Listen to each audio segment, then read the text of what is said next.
그리고 지금도 하고 있는 일, 그리고 앞으로 하려고 하는 일에 대하여도 내가 믿는다라고 고백을 하는 겁니다. 그 모든 것이 그 사람의 존재 속에 다 포함되어 있기 때문이죠. 그래서 우리가 사람을 믿는다라는 것, 사람이 사람을 믿는 것이 참 쉽지가 않습니다. 한 사람의 존재에 대하여 믿는다라고 말하는 것은 상대적으로 쉬운 일일 수 있어요. 그러나 그 존재가 품고 있는 모든 것을 믿는다라는 것은 쉽지 않은 것이 분명합니다. 그래서 세상에는 이런 말이 있습니다. 세상에 믿을 놈 하나 없다. 옆에 계신 분들 보고 할까요, 이거? 저는 요즘 아직 말을 하지 못하는 저희 셋째에게 장난을 자주 쳐요. 이런 장난을 하는 거죠. 과자를 하나 들고 귤을 하나 이렇게 까서 들고 이렇게 먹여주려고 이렇게 하면 아기가 아 하고 입을 벌립니다. 그때 우리 아빠들은 어떤 장난을 합니까? 과자 대신에 제 손가락을 집어넣는 거죠. 그걸 저만 좋아해요. 저만. 스스로 아빠의 신뢰를 까먹는 장난이죠. 아빠가 반복해서 그렇게 장난을 치면 아이는 배신당했다는 그런 눈빛으로 저를 쳐다보거나 아니면 울면서 엄마에게 가거나 둘 중 하나입니다. 저희 셋째가 말을 할 수 있었다면 아마 이런 말을 했을 겁니다. 저에게. 세상에 믿을 놈 하나 없다. 어떻게 아빠가 나한테. 제가 드리고 싶은 말씀은 사람은 믿음의 대상이 될 수 없다라는 겁니다. 우리가 흔히 하는 말처럼 사람은 믿을 대상이 아니라 사랑해야 될 대상입니다. 그러나 우리는 자꾸 사람을 믿으려고 하다 보니까 배신을 경험하고 상처를 받게 되죠. 우리는 누구를 믿어야 됩니까? 누가 우리의 믿음의 대상입니까? 바로 예수님입니다. 할렐루야. 다시 질문을 드립니다. 예수님을 믿으십니까? 할렐루야. 앞서 말씀드린 것처럼 우리가 예수를 믿는다 할 때 우리는 예수님의 존재와 예수님께서 이미 하신 일, 또 지금도 하고 계신 일, 또 앞으로 하실 일에 대하여 믿는다라고 고백을 하는 거예요. 단순히 예수님의 어떤 존재에 대하여 믿는다라고 고백하는 것이 아니라는 겁니다. 다시 한번 정리를 하면 예수님을 믿는다라고 고백하는 것은 예수님과 예수님께서 우리의 구원을 위하여 이미 하신 일, 지금도 하고 계신 일, 그리고 앞으로 하실 일에 대하여 믿는다라고 고백하는 것임을 이 자리에 계신 모든 성도님들이 믿을 수 있기를 주님의 이름으로 축복합니다. 제가 간절히 바라는 것은 이 자리에 있는 모든 예배자들이 예수님의 존재를 믿는 정도로만, 예수님의 존재에 대하여 동의하는 정도로만 신앙생활을 하지 않았으면 좋겠다라는 거예요. 여러분, 우리 믿음의 내용을 점검하십시오. 여러분의 믿음의 내용을 점검하십시오. 내가 정말 무엇을 믿고 있는지 점검하셔야 된다는 겁니다. 저는 오늘 말씀에 근거하여 우리가 믿는 믿음의 내용에 대하여 함께 점검해 보기를 원합니다.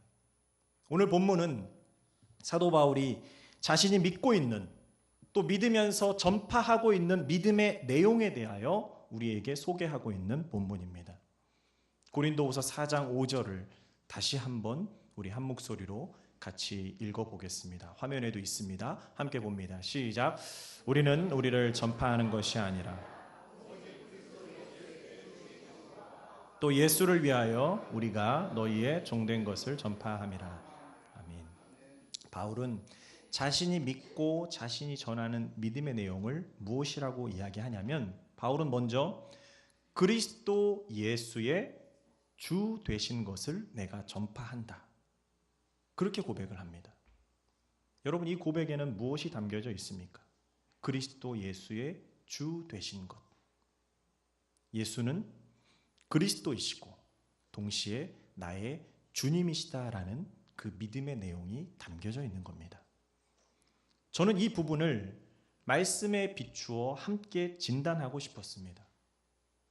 바울이 믿고 전파하는 그 믿음의 내용과 저와 여러분이 믿고 전하는 믿음의 내용이 동일한 것인가? 그것을 우리가 꼭 진단해야만 한다라고 생각을 한 거예요. 정리하면 우리가 함께 진단해야 될 내용은 바로 이것입니다. 나에게 예수는 그냥 예수인가? 아니면 예수 그리스도인가? 주 예수 그리스도인가? 그것을 우리가 점검하자는 겁니다. 바울의 이야기를 좀 해보겠습니다. 바울은 잘 아시는 것처럼 예수를 믿는 자들을 핍박하던 자였습니다. 구약의 율법을 누구보다도 잘 알았던, 구약에 정통했던 학자였습니다. 바리새인이었고 태어날 때부터 로마 시민권을 가졌던 사람입니다. 오늘날로 치면 금수저 유대인으로 태어난 인물이 바로 바울이었습니다. 그가 통달했던, 정통했던 율법의 지식으로 보면 예수는 그리스도일 수가 없습니다.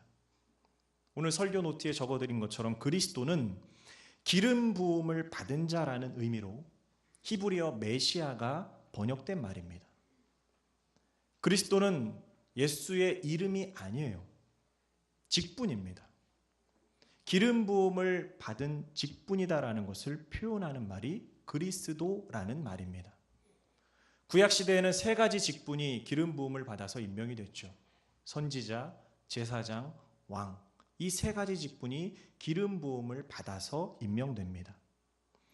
따라서 예수 그리스도라는 호칭은 예수님께서 선지자와 제사장과 왕의 직분으로 임명이 되어서 구원의 사역을 감당하셨다라는 그러한 고백이 담겨져 있는 호칭인 겁니다. 다시 말하면 예수 그리스도라는 그 고백에는 예수님께서 선지자와 제사장과 왕의 직분을 갖고 우리를 위하여 구속사역을 감당하셨음을 내가 믿습니다라는 그 고백이 담겨져 있다라는 겁니다. 그것이 바로 예수 그리스도라는 고백입니다. 그 그리스도에 대하여 구약 성경이 계속해서 이야기하고 있는 거죠. 그리스도, 즉 메시아에 대하여 그 메시아가 우리에게 올 것이다라는 그 기록을 담고 있는 것이 구약 성경입니다. 바울은 그 구약에 대해서 정통했던 학자였고 바리새인이었고요. 그래서 그 구약의 가르침 중에 바울을 불편하게 했던 것이 신명기 21장 22절과 23절입니다. 사람이 만일 죽을 죄를 범함으로 내가 그를 죽여 나무 위에 달거든 그 시체를 나무 위에 밤새도록 두지 말고 그날에 장사하여 내 하나님 여호와께서 내게 기업으로 주시는 땅을 더럽히지 말라. 마지막 문장 한 목소리로 같이 읽습니다. 시작. 나무에 달린 자는 하나님께 저주를 받았습니다. 바울은 나무에 달린 자는 하나님께 저주를 받은 자다라는 사실을 누구보다도 잘 알고 있었던 사람이에요. 그런데 당시 예수님을 따르던 자들의 고백은 무엇이었냐면 아까 성가대도 찬양을 했죠. 사람들은 당시에 그랬습니다. 예수를 건축자의 버린 돌처럼 취급을 한 거예요. 쟤는 그냥 인간의 아들이다. 목수의 아들이다. 그렇게 저주하면서 건축자의 버린 돌처럼 예수를 버렸지만 하나님께서 그를 사흘 만에 죽은 자 가운데서 일으키셔서 주가 되게 하시고 그리스도가 되게 하셨다라는 것이 당시 그리스도인들의 믿음의 고백이었던 겁니다. 바울에게는 이러한 고백이 하나님에 대한 모독이었던 거예요.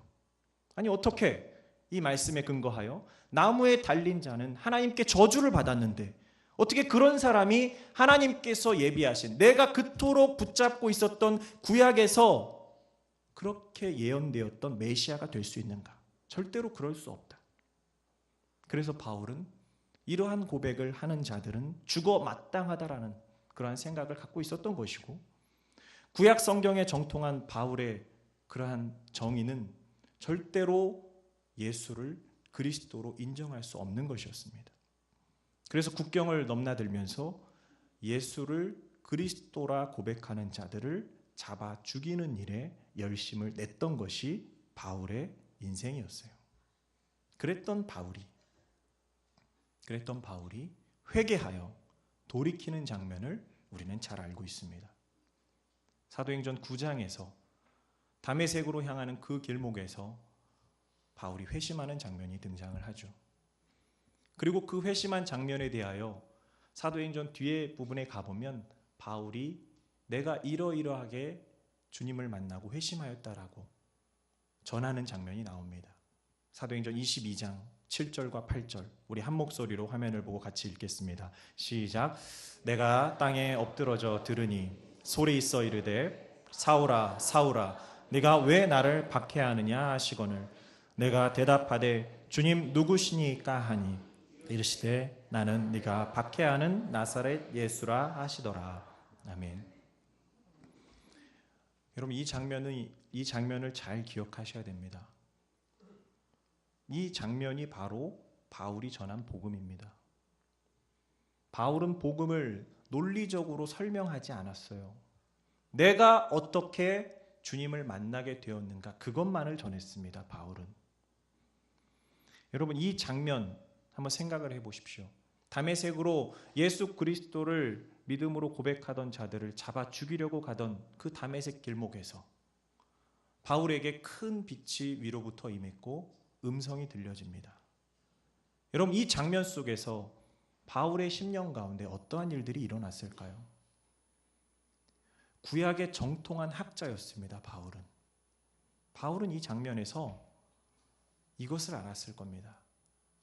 구약 성경에서 하나님께서 선지자들에게 구원에 대하여 구원의 계획을 계시하여 주실 때, 알려주실 때 보여주셨던 그 장면들이 지금 나에게 일어나고 있구나. 이사야 선지자를 부르실 때, 예레미야 선지자를 부르실 때, 그 선지자들에게 구원의 계획을 알려주실 때 일어났던 그 장면이 지금 나에게 일어나고 있구나라는 것을 알았을 겁니다. 그래서 바울은 질문을 하는 거예요. 주님 누구십니까? 사도행전을 기록한 누가는 굉장히 세련되게 기록을 했지만 아마 바울은 물었을 겁니다. 당신은 누굽니까? 그때 바로 즉각적으로 대답이 들려옵니다. 나는 네가 박해하는 나사렛 예수다. 이 순간 바울에게는 그때까지 끊어져 있던 구약의 그 메시아 예언과 예수님이 연결되는 겁니다. 구약의 계시 속에 담겨져 있던 그 메시아가 십자가에 달려 죽으신 예수님이라는 사실을 바울이 깨닫게 되었다라는 겁니다. 여러분 이 계시의 사건이 있기 전까지 바울에게는 그냥 예수는 예수였습니다. 큰 빛이 위로부터 바울에게 비추이기 전까지 바울에게 십자가에 달린 예수는 그냥 예수에 불과했다라는 거예요.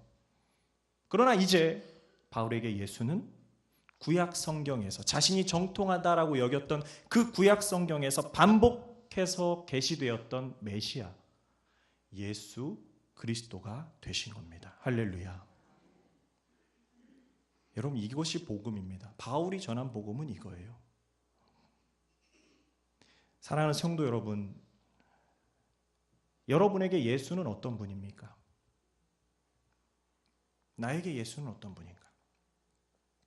예수가 역사 속에 있었던 한 인물, 그 이상의 가치가 여러분의 인생 가운데 있습니까? 성경이란 책에 문자로 기록된 한 사람으로서의 예수를 믿고 있으십니까? 아니면 오늘 본문에 바울이 그러했던 것처럼 예수를 그리스도로 믿고 있으십니까? 스스로에게 한번 질문을 던져보십시오. 여러분 이것은 분명한 차이가 있는 겁니다. 참 다행이고 감사한 것은 무엇이냐면 예수가 그리스도이심을 깨닫게 되어진 이 인생 사건이 우리 스스로가 깨달아진 것이 아니라는 거예요. 요한복음 15장 16절과 에베소서 1장 17절에 이렇게 기록하고 있습니다.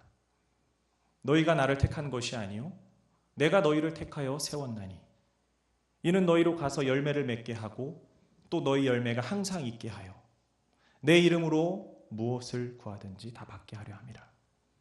우리 주 예수 그리스도의 하나님 영광의 아버지께서 지혜와 계시의 영을 너희에게 주사 하나님을 알게 하셨다라고 말씀하고 있습니다. 여러분, 저와 여러분이 지금 이 순간까지 신앙생활을 해올 수 있었던 것은 우리 각자의 선택에 의한 게 아니었다라는 거예요. 우리 각자의 어떤 선택이나 어떤 배움에 의한 깨달음이 아니었다라는 것을 이 자리에 있는 모든 성도님들이 인정하실 수 있기를 바랍니다. 바울에게는 구약 성경의 계시와 하늘로부터 임한 큰 빛과 음성이 다시 한번 계시로 임했습니다. 우리도 마찬가지예요. 우리도 두 가지 계시가 있잖아요. 하나님께서 예수 그리스도에 대하여 알려주신 이 신구약 성경의 계시와 또 지혜와 계시의 영, 성령을 우리에게 보내주심으로 말미암아 예수가 그리스도가 됨을 깨닫게 하셨고 믿게 하신 것을 기억하시기를 주님의 이름으로 축복합니다. 다시 한번 말씀드리지만 우리가 선택한 것도 아니고 배워서 되어진 것도 아니에요. 오직 하나님의 계시로 말미암아 되어진 것임을 믿으시기 바랍니다. 다른 말로 하면 모든 게 다 하나님의 은혜로 되어졌다라는 거예요. 무슨 말인가? 내가 내 발로 교회에 들어왔는데, 내가 오늘부터 믿기로 결심했는데 아니라는 거예요. 그것이 아니라는 겁니다. 나와는 상관없던 예수가 예수 그리스도로 믿어지게 되는 것, 예수 그리스도를 믿음으로 그분이 행하신 그 구원의 사건이 나의 사건이 되어진 것, 예수 그리스도를 믿음으로 그분의 죽으심과 그분의 부활이 나의 사건이 되어진 것, 이 모든 것이 하나님의 계시로 인하여 하나님의 은혜로 내 안에 주어졌음을 믿으시기 바랍니다. 옆에 계신 분들에게 이렇게 축하합시다. 은혜의 주인공이 되신 것을 축하드립니다. 다시 한번 은혜의 주인공이 되시기를 축복합니다 라고 인사하겠습니다. 할렐루야. 예수를 그리스도로 고백하는 성도 여러분, 더 이상 하나님께서 우리에게 주시는 특별한 계시는 없다라는 것을 기억하셨으면 좋겠습니다. 말씀이 육신이 되어 우리 가운데 오신 예수 그리스도께서 하나님 아버지의 계시를 이미 완성하셨기 때문이죠. 성경이 그렇게 증거하고 있습니다. 예수 그리스도는 하나님으로부터 오신 하나님의 마지막 계시이고 또한 마지막 말씀이 되십니다. 우리가 가진 이 신구약 성경이 그 마지막 말씀이 되신 예수 그리스도에 대하여 증거하는 하나님의 말씀입니다. 믿으십니까? 그렇다면 이 말씀을 앞에 두고 저와 여러분이 해야 될 일은 무엇입니까? 예수가 그리스도이심을 이 계시로 믿게 된 우리가 할 일은 무엇인가? 계시를 따라서 사는 겁니다. 할렐루야.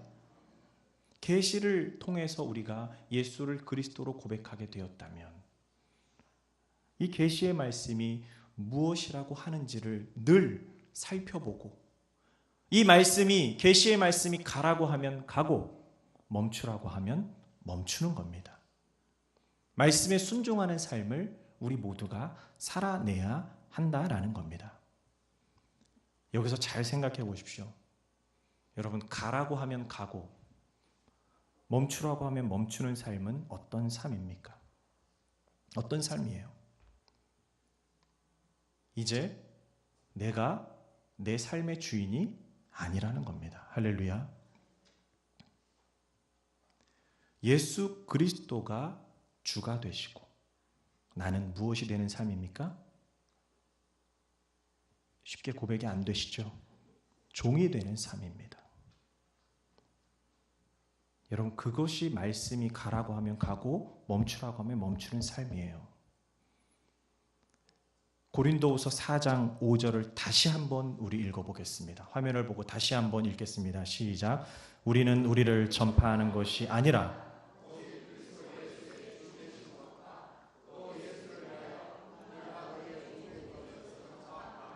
아멘. 오늘 본문에 바울이 믿고 전하는 두 번째가 뭐라고 되어 있습니까? 예수를 위하여 우리가 너희의 종 되었다. 여러분, 이것은 이런 말입니다. 한마디로 말씀을 드리면 예수님께서 종로로 타셨던 것처럼, 예수님께서 종의 형체를 가지고 이 땅에 오신 것처럼 나도 무엇이 되겠다? 종이 되겠다라는 겁니다. 나도 종으로 살겠다라는 그러한 고백입니다. 요한복음 13장에서 예수님께서 제자들의 발을 씻기시는 장면이 등장을 합니다. 당시에 발을 씻기는 것은 종이 하는 일이었습니다. 예수님께서 자기 제자들의 발을 씻기시고 그 제자들에게 이런 말씀을 하십니다. 요한복음 13장 15절에서 17절에 내가 너희에게 행한 것 같이, 그러니까 내가 너희들의 발을 씻긴 것 같이, 너희들을 섬긴 것 같이 너희도 행하게 하려 하기 위해서 내가 본을 먼저 보였다. 내가 진실로 너희에게 이르노니 종이 주인보다 크지 못하고 보냄을 받은 자가 보낸 자보다 크지 못하나니 너희가 이것을 알고 행하면 복이 있으리라. 아멘. 여러분, 우리가 한 가지를 더 점검해야 됩니다. 예수 그리스도가 여러분의 주인입니까? 예수 그리스도가 여러분의 주인이 되십니까? 예수님이 우리 주 예수 그리스도로 고백되는 삶을 살고 있느냐라는 거예요. 질문을 바꿔볼까요? 여러분, 얼마나 말씀에 순종하는 삶을 살고 있으십니까? 종이 주인보다 크지 못하다 하셨는데 우리는 주인보다 훨씬 더 커져 있는 그러한 삶을 살고 있지는 않습니까? 말씀을 따라가기는커녕 늘 말씀보다 한 발 앞서서 우리가 가고 있지는 않습니까? 아니, 말씀과 전혀 상관없는 그러한 삶을 우리가 살고 있지는 않습니까? 오히려 예수 그리스도를 종으로 부리면서 내가 원하는 것을 이루어 줘야 할 어떤 수단과 목적으로 여기면서 종교 생활을 하고 있지는 않습니까? 여러분 자신에게 물어보십시오. 내 믿음의 내용은 무엇으로 채워져 있는가? 그냥 예수인가? 예수 그리스도인가? 주 예수 그리스도인가? 바라기는 이 신구약 성경이 증거하는 예수가 저와 여러분 모두에게, 이 자리에 있는 모든 예배자들에게 우리 주 예수 그리스도로 고백되어지기를 간절히 소망합니다. 할렐루야. 그것을 저는 오늘 함께 점검하고 싶었던 겁니다. 다음 6절을 함께 같이 읽어보겠습니다. 고린도후서 4장 6절 한 목소리로 같이 읽습니다. 시작.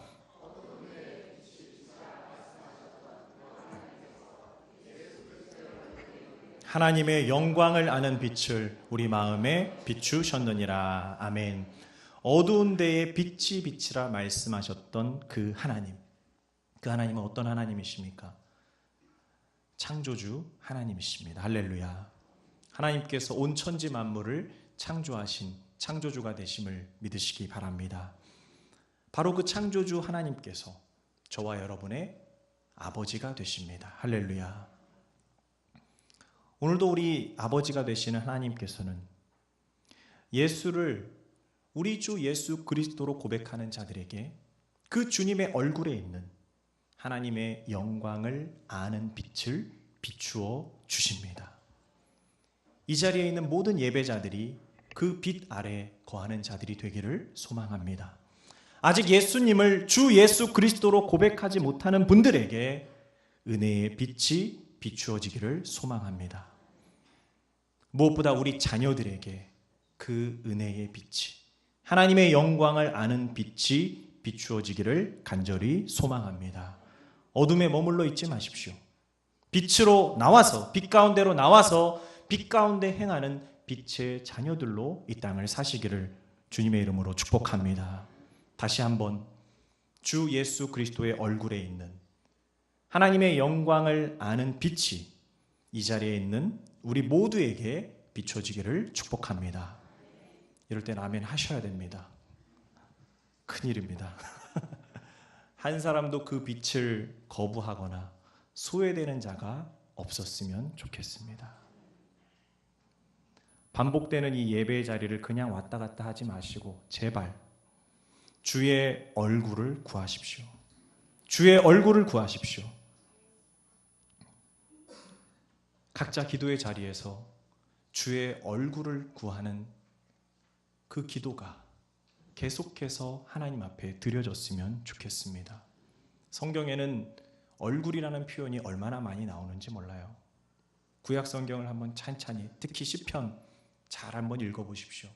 얼굴을 구하는 성경 기자의 고백들이 얼마나 많이 등장하는지 모릅니다. 그 중에서 제가 3가지를 한번 골라봤습니다. 화면에 보시면 역대상 16장 11절에 여호와와 그의 능력을 구할지어다. 항상 그의 얼굴을 찾을지어다. 역대하 7장 14절에 내 이름으로 일컫는 내 백성이 그들의 악한 길에서 떠나 스스로 낮추고 기도하여 무엇을 찾으면? 내 얼굴을 찾으면 내가 하늘에서 듣고 그들의 죄를 사하고 그들의 땅을 고칠지라.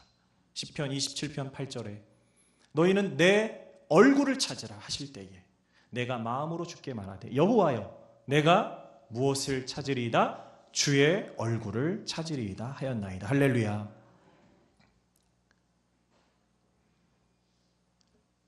저는 요즘 개인적으로 정말 보고 싶은 얼굴이 있습니다. 너무 보고 싶은 얼굴이 있어요. 너무 그립고 어젯밤에도 꿈에 나왔습니다. 너무 보고 싶어서. 예수님의 얼굴 아닙니다. 담임 목사님의 얼굴을 보고 싶습니다. 저는 지금 누구보다도 담임 목사님의 얼굴을 보고 싶습니다. 성경적으로 표현하면 담임 목사님과 대면하고 싶어요. 1월 2번째 주일에 담임 목사님의 설교 중에 이런 내용이 있었습니다. 모세가 출애굽의 역사를 끝까지 이끌 수 있었던 힘이 어디 있었는가? 어디 있다라고 말씀하셨습니까? 하나님과 대면하여 하나님을 알았기 때문에 끝까지 출애굽의 역사를 이끌 수 있었다라고 그렇게 말씀해 주셨죠. 대면한다라는 것은 문자적으로 얼굴을 서로 마주한다라는 말입니다. 옆에 계신 성도님들과 얼굴을 한번 마주해 주십시오. 그리고 나는 정말 당신이 그리웠습니다라는 눈빛으로 한번 바라봐 주십시오.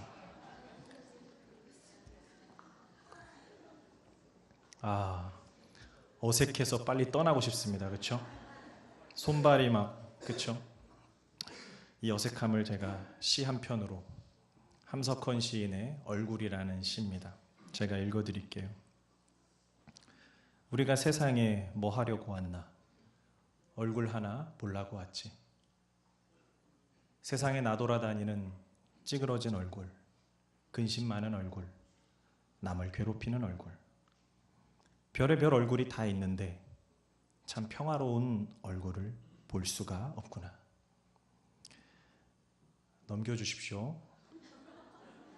그 얼굴만 보면 세상을 잊고 그 얼굴만 보면 나를 잊고 시간이 오는지 가는지 모르고 밥을 먹었는지 아니 먹었는지 모르는 얼굴.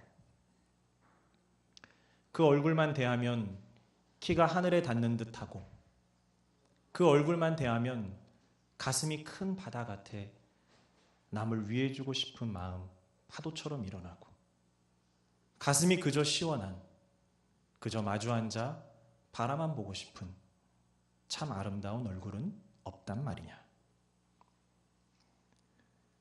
예수 그리스도를 주로 고백하는 성도 여러분, 우리 신앙생활은, 우리 믿음의 내용은 항상 나의 주, 나의 하나님, 나의 아버지의 얼굴을 구하는 겁니다. 할렐루야. 그 하나님의 얼굴을 찾는 게 우리 신앙생활이에요. 그 얼굴만 보면, 그 얼굴만 대하면 다른 것은 아무것도 문제될 것이 없어야 되는 거예요. 우리가 함께 찬양 드리는 것처럼 세상과 나는 간 곳 없고 구속한 주만 보이도다. 할렐루야. 여호와와 그의 능력을 구할지어다. 항상 그의 얼굴을 찾을지어다. 말씀을 마치려고 합니다. 우리 믿음의 내용을 점검합시다. 예수님을 내가 정말 주 예수 그리스도로 믿고 있는가를 점검하십시오. 점검하는 방법은 의외로 간단합니다. 내 삶에 말씀에 순종하는 삶이 있는가? 그것을 되짚어 보십시오. 말씀과 아무런 상관없이 내가 살고 있다면 다시 돌이키시고 다시 한번 주의 얼굴을 구하십시오. 주여, 주님의 얼굴을 구합니다. 주여, 주님의 얼굴을 구합니다. 주의 얼굴에 있는 하나님의 영광을 아는 그 빛을 나에게 비춰 주시옵소서. 그렇게 우리는 날마다 하나님 앞에 간구하며 살아가야 할 것입니다. 예수는 그리스도이시요 살아계신 하나님의 아들이시고 또한 우리의 주님이 되십니다. 우리 함께 찬양하고 함께 기도하고 삶의 예배로 연결해 나갔으면 좋겠습니다.